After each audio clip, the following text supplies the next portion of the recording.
My name is Glustrom, and I work with an organization called Educate that's developing young leaders and entrepreneurs.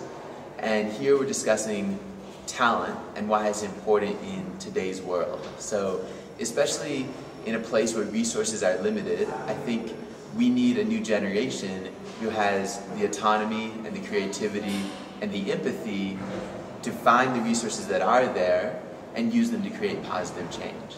And that, to me, is the definition of talent.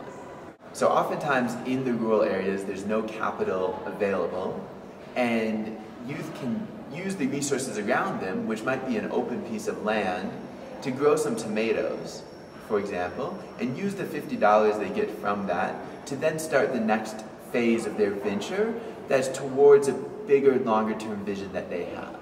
So rather than thinking of agriculture as the end goal, we found that we can really think of agriculture as the first step towards something greater.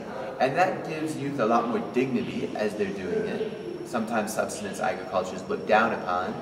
And it also provides that capital, really from nothing, just from the soil and some seeds, to take the next step towards change making. So we've found that there's not necessarily a shortage of ideas within youth. So when we go and work with the students that we work with, they all have great ideas for how they want to improve their own lives, improve their communities, create positive change. The ability to be a change maker is within them. So what's holding back is the confidence, the skills, and the experience to use that ability to create change. So how do you provide the confidence, the skills, and the experience that youth need to turn those ideas into reality, and in doing so create change?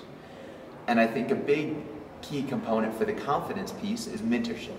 With mentorship, with a supportive relationship, you can really gain a lot of confidence.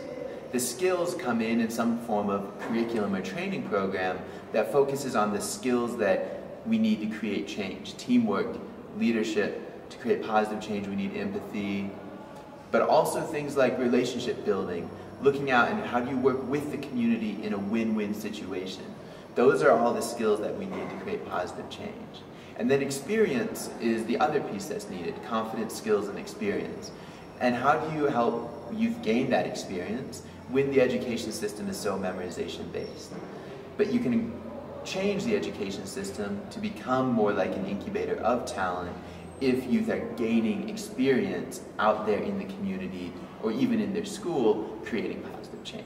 Instead of thinking about how do we develop talent, we need to start thinking about how do we come to consensus around what we're measuring. Because if we as a field and as people can't agree on what we're measuring in terms of how do we develop the talent of the next generation, then we're going to have many disparate efforts that aren't unified and ultimately won't move the field as a whole ahead. So how do we agree on those common characteristics, those common measurables that we want in terms of developing talent?